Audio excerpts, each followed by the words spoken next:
is one of the most chilling supernatural events in modern history, a story that still haunts the minds of those who hear it.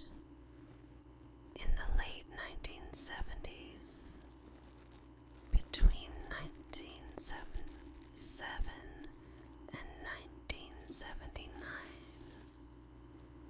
a council house on 284 Green Street in Enfield, London, became the epicenter of unspeakable terror.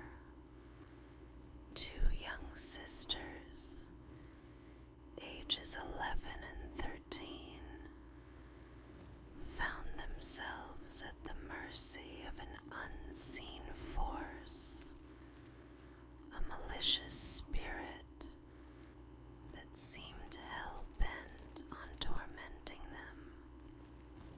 It started with furniture moving of its own accord, eerie knocks echoing through the walls, and objects levitating with a terrifying, unnatural force. But as the haunting escalated, it grew darker, more violent. The sisters were thrown from their beds, dragged across rooms by invisible hands, and subjected to strange, guttural voices emanating from their own mouths. Voices not their own. Witnesses, including police officers and paranormal investigators, reported witnessing furniture flying across rooms, doors slamming with a force that shook the house to its core. The air was thick with an oppressive energy, as if the very walls were alive with the spirit of something malevolent. For years, the Enfield poltergeist defied explanation,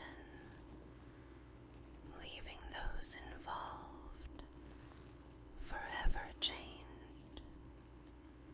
Many are convinced that the house at Green Street. In the dark corners of Fairfax County, Virginia, lurks a tale so twisted it leaves a chill, even in the bravest hearts. The legend of the Bunny Man is whispered in hushed tones, a haunting memory of the night he first appeared, a figure in a ragged, filthy rabbit costume, eyes blazing with madness, clutching an axe. It began in 1970, on a cold October night. A young couple parked their car near an old bridge, hoping for a quiet moment alone. Suddenly, they heard a scraping sound, metal dragging against stone, then a bone-chilling voice snarling, "Get off my land." In the dim light, they saw him, the Bunny Man.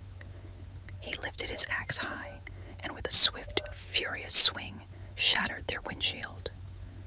Shrieking, the couple sped off, but the image of the crazed man, fur-matted with dirt and blood, etched itself into their minds. Since that night, stories have spread, each one more horrifying than the last. Some say he's the ghost of an escaped asylum patient who hides in the woods, haunting the county in search of revenge. Others claim he's a restless spirit, doomed to stalk the shadows forever, fueled by a rage he can't control. They say that if you dare to visit the bridge at midnight, you might hear the sound of his axe scraping the ground, his ghostly form lingering in the shadows, waiting for another soul to claim. People all swear they've seen him, his silhouette under the moonlight, his eyes gleaming from the depths of the forest. And one thing is certain.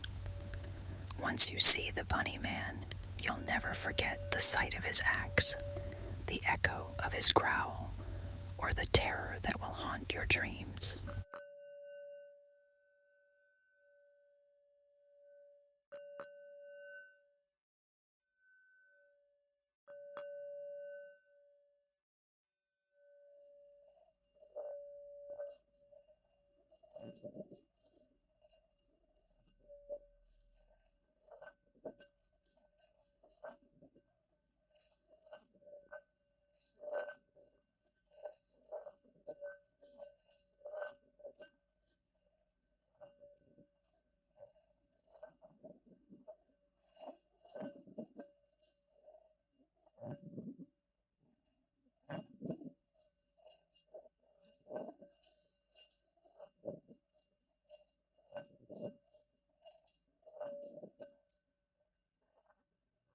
In the dense, silent depths of Bradley Woods near Lincolnshire, a dark figure roams, the Black Lady of Bradley Woods, a spectre draped in endless mourning.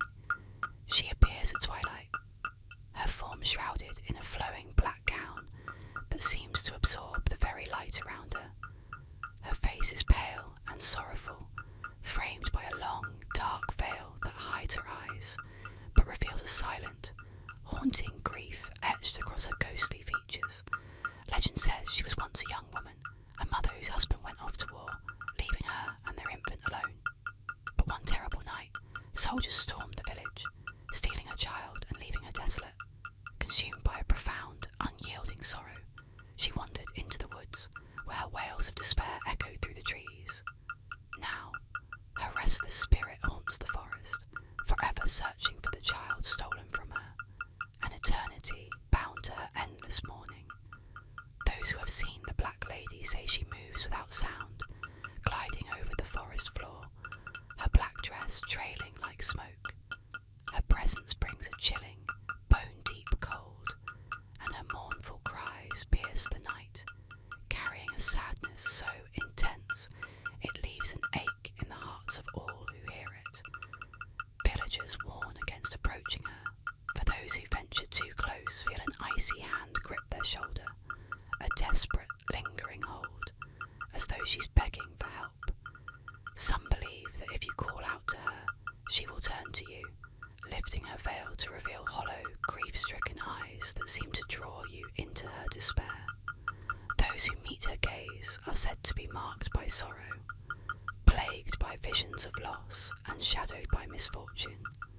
To this day, locals avoid Bradley Woods at dusk, lest they encounter the Black Lady and her relentless sorrow, a tragic figure bound forever to her haunting search for the child she lost.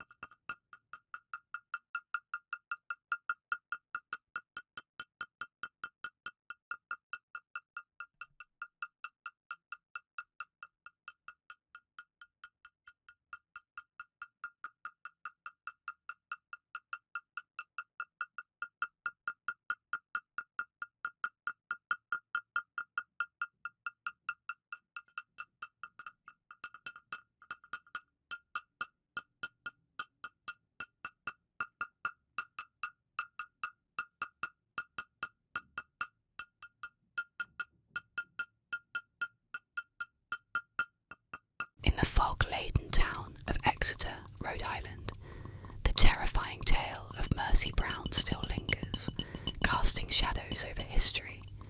In the winter of 1892, young Mercy died from a brutal case of tuberculosis, then known as consumption. But even death couldn't silence her story. Not long after her burial, rumours spread like wildfire.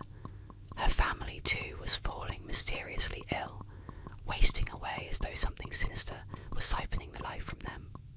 Driven by fear, townsfolk began to suspect that Mercy was no ordinary victim of disease. They whispered that she had returned from the grave as a vampire,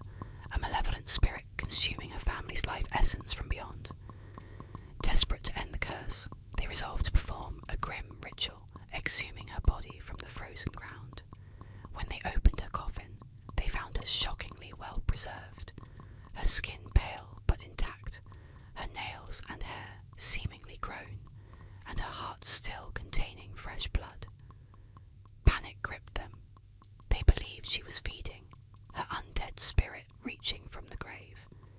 In a macabre attempt to end her hold over the living, they cut out her heart and liver, burning them to ash in a desperate ritual meant to destroy her lingering influence. The ashes were mixed into a tonic and given to her ailing brother, in hopes that drinking it would break the deadly connection Mercy held over him. But some say that Mercy's spirit did not rest after this ritual. Locals claim to see her figure drifting through the cemetery at dusk, her pale face visible in the moonlight, watching silently as if waiting for her next victim. Others report a suffocating chill in the air near her grave, an unnatural cold that wraps around them like icy hands. Even today, Mercy Brown's grave remains, a chilling reminder of superstition and desperation. Visitors say that if you stand near her grave at night, you can feel her presence, an overwhelming sense of sorrow and vengeance, a ghostly whisper from a past that refuses to be buried. Her legend endures as a reminder of how fear and folklore can reach out from the grave, grasping at the living with cold, relentless hands.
In the hushed corridors of high schools and dark corners of the internet, whispers of Carmen Winstead's name bring a chilling shudder to those who know her story.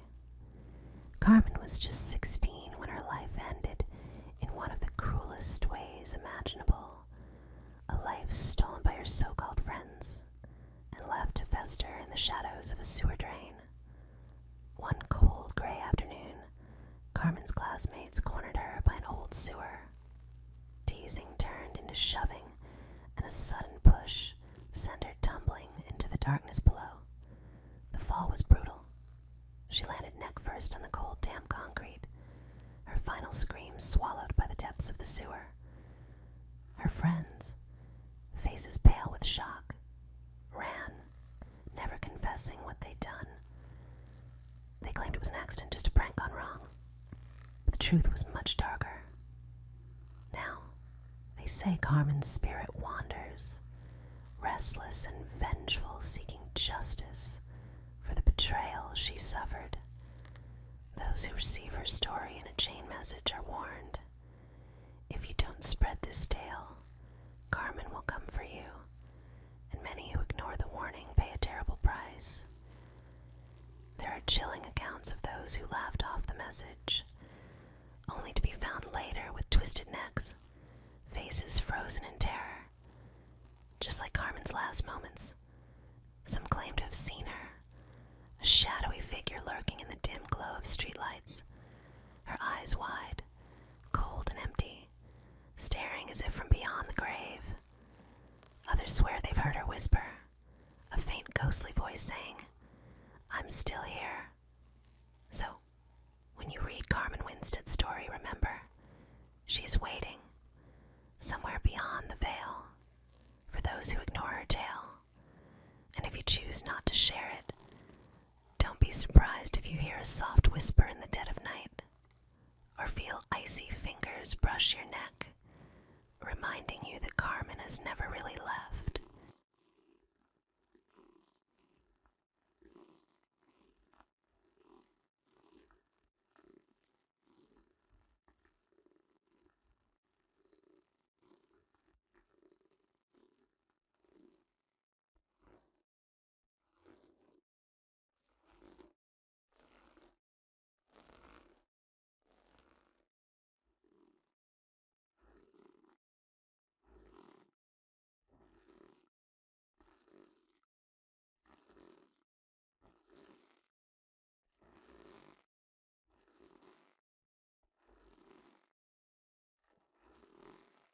In the shadowed alleys of Greenock, Scotland, lurks a figure known only as the Catman, a creature half hidden in mystery and spine-chilling whispers. Since the 1970s, stories of this eerie figure have crept through the town, haunting those who hear them. They say he moves like a ghost, a filthy, gaunt figure with wild eyes that gleam with something both human and unearthly. His hands, calloused and dirt-streaked, reach out to catch his prey, rats, which he devours with chilling primal hunger, blood staining his fingers and lips. But it's not only his taste for rats that stirs terror. The legend claims he lives among wild cats, moving silently alongside them as though he were one of their own. The cats accept him, even protect him, slinking through the shadows as his ghostly guardians. Locals swear that on quiet nights, you can see him crouched low, his face barely visible in the dim light, with wild cats prowling around him in a tight, watchful circle. Rumors say that if you lock eyes with the Catman, you'll feel an unnatural chill, as if he's peering into your soul. Some claim he was once a normal man, driven mad and feral by a life of solitude, or perhaps a restless spirit bound to Greenock streets. Many who have dared to approach him in those dark alleyways have quickly turned back, too shaken by his hollow gaze, feeling the weight of something ancient and unbroken.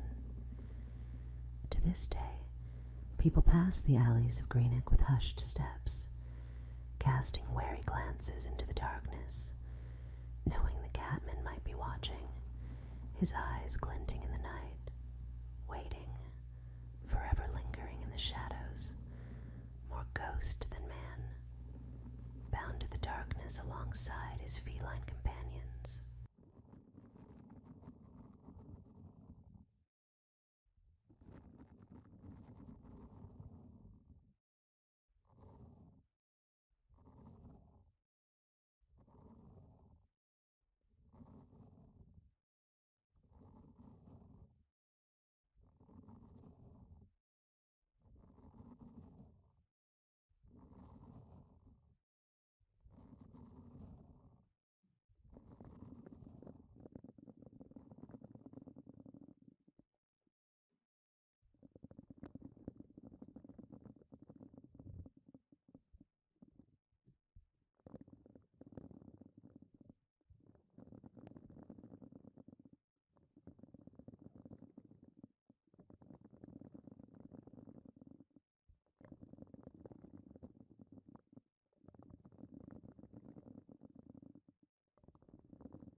In the dead silence of the night, a woman returned home to an eerie sight. Her loyal Doberman, gasping and choking, its powerful body convulsing on the floor. Panic surged as she knelt by her faithful pet, its eyes wide with desperation, pawing frantically at its throat. She wrestled with its jaws, struggling to dislodge whatever was caught. Finally, with a sickening pull, she freed a grotesque object, a severed, bloodied human finger. Horrified, she quickly dialed the vet, explaining in broken words the disturbing discovery. "Get here now," she urged, barely able to suppress the terror building inside her. Leaving her Doberman with the vet, she returned home, shaken but grateful her dog had survived the encounter. Yet as she walked into her darkened living room, a sudden chill ran down her spine. Her skin prickled as if she was being watched. Then came a soft, almost imperceptible sound. Something dragging across the floor, moving closer. She reached for her phone, heart pounding, and dialed the police, whispering her fears into the receiver. When the officers arrived, they searched the house. In the shadows of her bedroom closet, they found him, a man crouched and clutching his bleeding hand, his face twisted in rage and pain, his gaze wild. Her Doberman had done more than just protect. It had bitten clean through the intruder's fingers, forcing him into hiding as he bled out in her own home, lurking only feet away. As they hauled the intruder away, the woman shivered, realizing how close she had been to unspeakable horror. Her brave Doberman had saved her life, but the chilling reminder of those bloodied fingers, a haunting trophy of terror, would forever linger in her memory.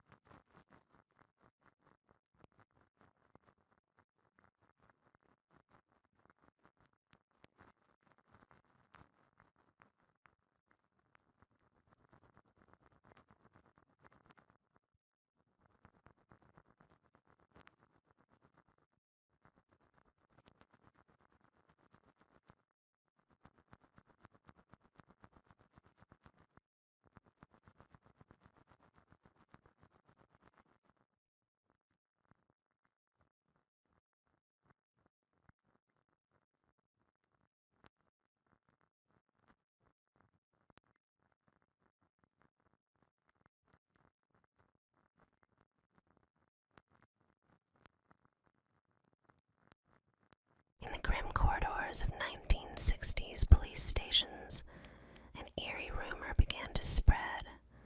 A dark tool known as the colander lie detector. It wasn't an ordinary machine, but a contraption as twisted as the minds of those who wielded it. Stories tell of police or military interrogators, grim-faced and humorless, who would lead suspects into dim, flickering rooms. There, in the center of a barren table, sat a colander, connected by tangled wires to a clunky, whirring photocopier. With cold hands and steely eyes, they would press the colander onto the suspect's head, the metal pressing down cold and biting. The suspect, bewildered and terrified, would feel every nerve prickling with dread, trapped under that metallic cage as the interrogators began their relentless questioning. For every answer, their eyes would narrow, scrutinizing the slightest twitch, listening to the hum of the machine as if it were an oracle. And then the moment of terror, the photocopier would sputter, lights flashing as it spat out a single sheet of paper. In bold, damning letters it read, "He's lying. No escape. No mercy."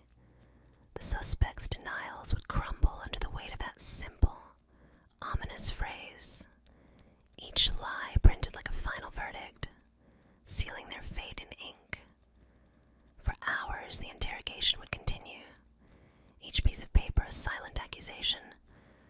Those trapped by the colander lie detector soon broke, their confessions ripped from them by fear and paranoia, convinced the machine held powers beyond human comprehension. And while rational minds would dismiss this setup as a mere psychological trick, to those who lived through it, the memory of that cold colander and the whispering hum of the photocopier still haunts their darkest nightmares. They say that some suspects, after enduring this twisted ritual, could still hear the faint sound of that photocopier, a ghostly reminder of the machine that could see through lies and leave nothing but a trail of fear in its wake.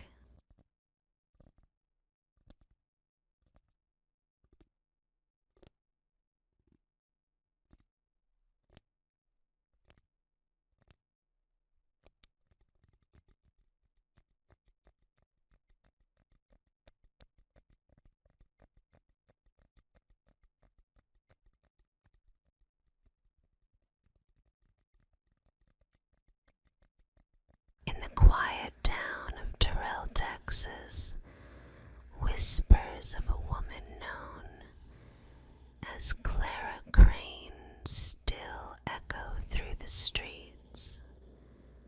Her legend, a chilling reminder of the darkness lurking beneath the surface of everyday life.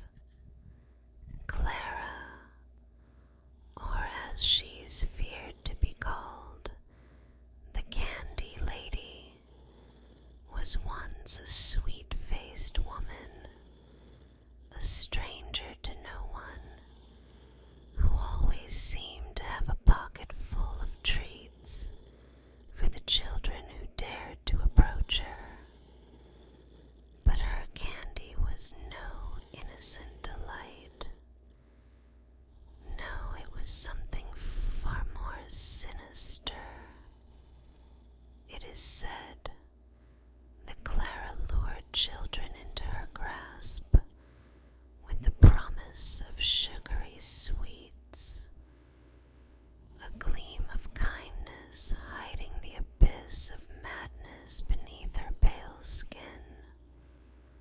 Once they followed her into the shadows, they were never seen again. Parents, frantic with worry, found only the faintest traces. A few candies dropped on the ground, a small shoe, a forgotten doll. The children had vanished without a trace, swallowed whole by the night. The authorities could never find Clara.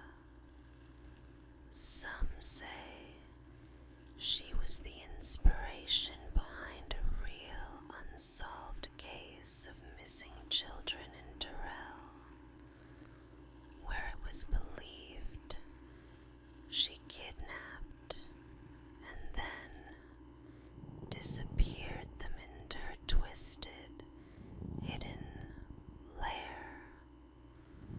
Others claim she still roams the town, waiting for the next curious soul, a soft voice beckoning them closer with the rustling of candy wrappers, until the air thickens with the smell of decay and fear. And if you ever hear the faint crinkle of paper behind you in the dark, or feel the brush of cold fingers against your arm, beware. Clara Crane may be closer than you think.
In the dark corners of Brentwood, New Hampshire, the name Goody Cole still sends shivers down the spine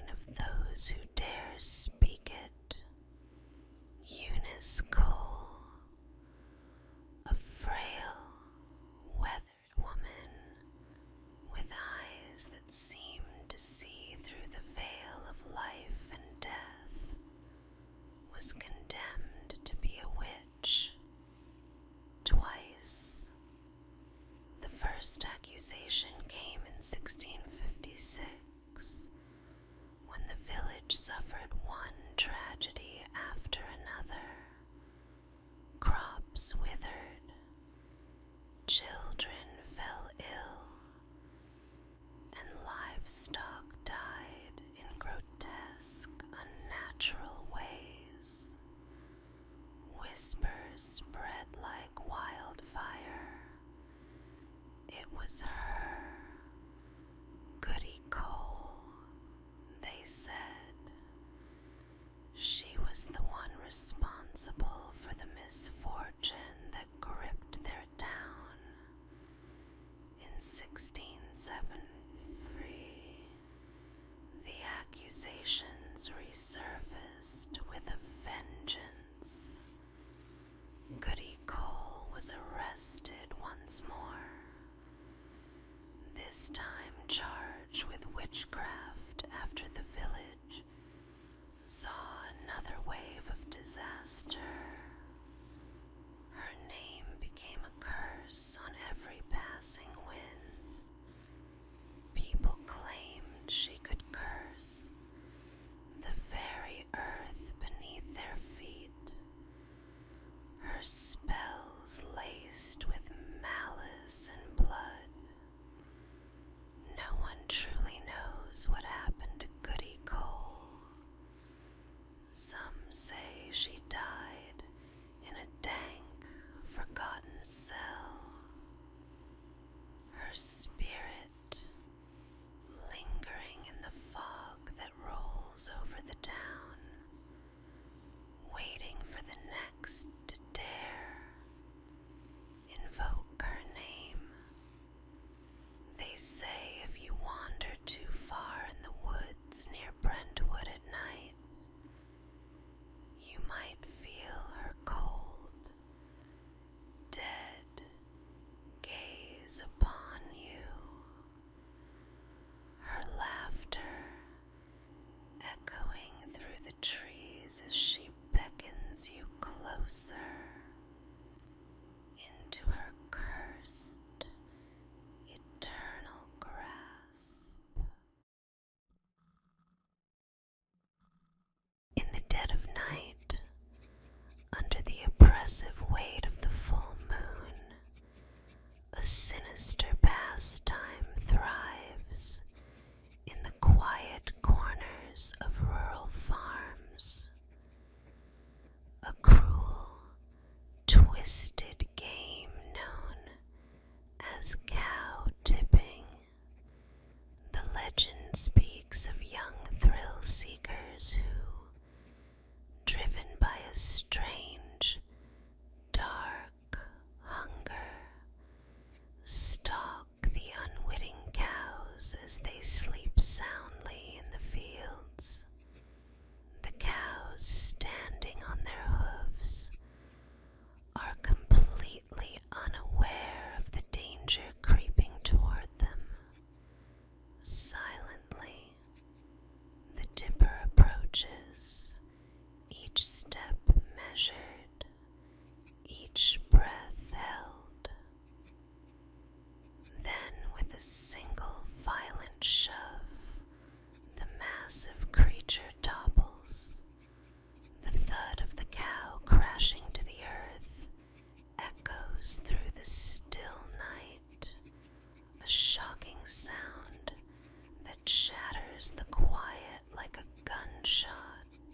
The cow, stunned and disoriented, struggles to rise, its heavy body too disoriented to defend itself.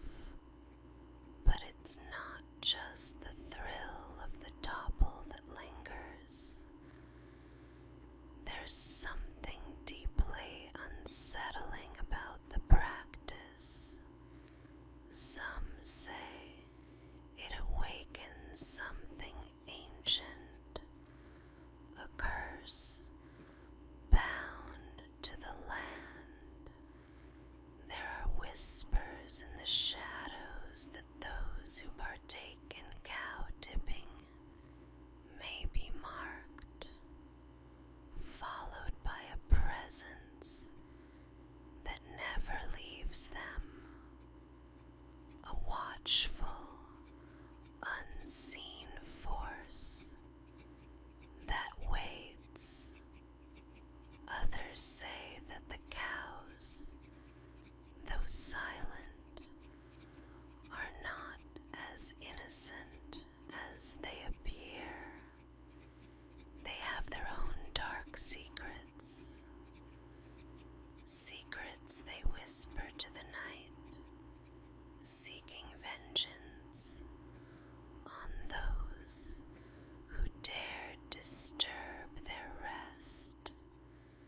And once the game is played, there's no turning back.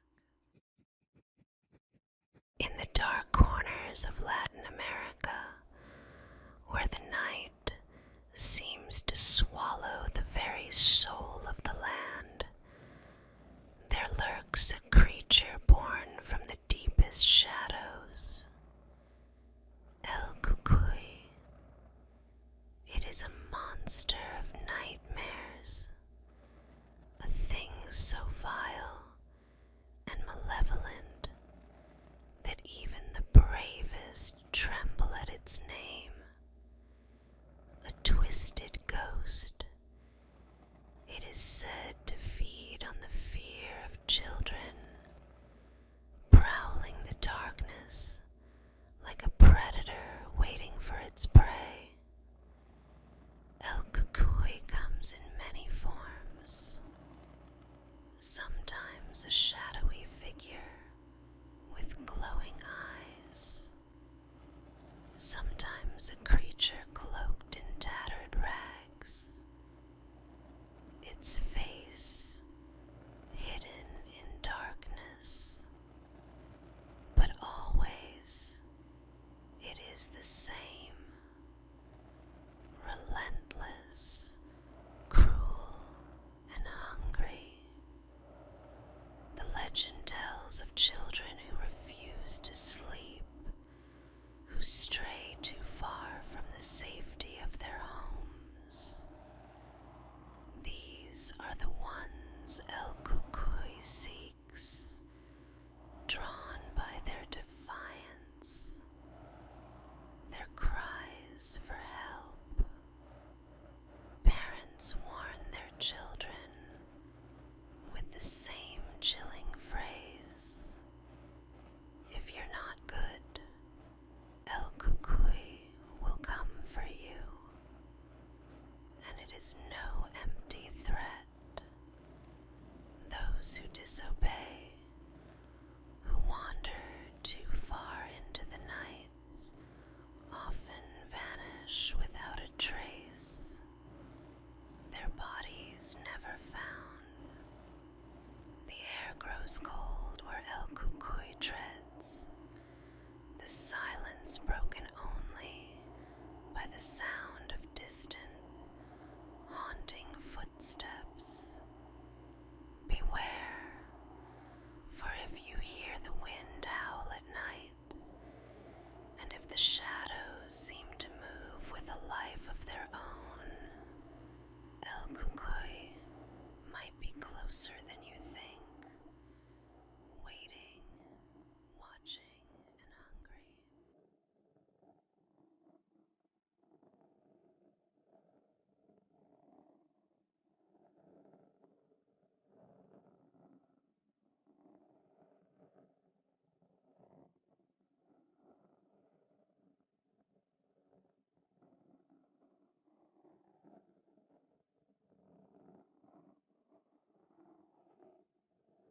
In 2016, a strange and unsettling phenomenon began creeping across the country. Clowns, grotesque figures painted in bright colors, started appearing in the most unexpected places. They emerged from the dark, their smiles stretched too wide, their eyes glinting with something that felt wrong, something that seemed to hunger for fear. It began with fleeting glimpses, reports of lone clowns standing silently at the edges of forests, staring with their heads tilted just slightly, as if amused by some private, twisted joke. Then the sightings grew closer, figures appearing beneath streetlights at 3 a.m., lurking near playgrounds, their bright costumes garish under the moonlight. Witnesses described the feeling of being watched, a chill that ran down the spine when they saw those crimson smiles in the shadows. They never spoke. They simply stared, sometimes holding balloons that bobbed eerily in the night breeze. People reported being chased, the clowns lunging out of the darkness, their laughter shrill and unnatural, echoing through empty streets. The terror spread like wildfire, each new sighting feeding the growing paranoia. By the time October rolled in, the sightings had become a frenzy, a nightmare that blurred the lines between prank and something much more sinister. The clowns were no longer just hiding in the dark. They were approaching homes, tapping on windows, their faces inches from the glass. Their eyes were vacant, their painted grins too wide, and the fear they left in their wake was real, a creeping dread that no one could shake. The clowns eventually disappeared, fading back into the shadows as quickly as they had come, but the unease remained. Now, whenever someone catches a flash of color in the darkness, a hint of red or yellow, they wonder, have the clowns returned?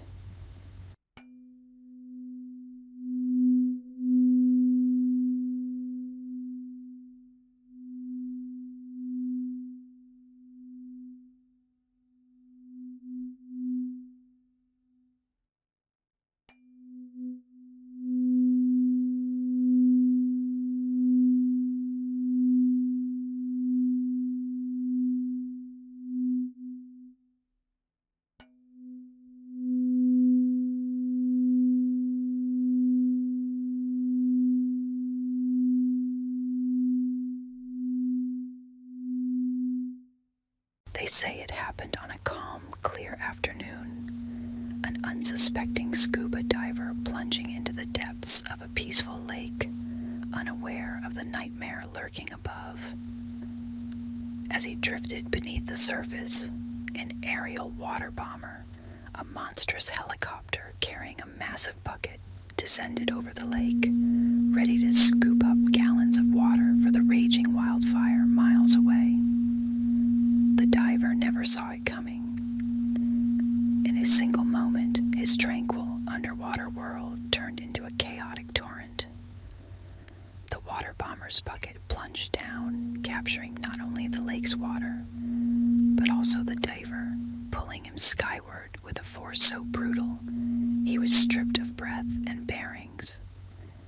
He was yanked into the open air, disoriented, tangled within a swirling mass of water that blinded and suffocated. Some say his screams were drowned out by the chopper's roar.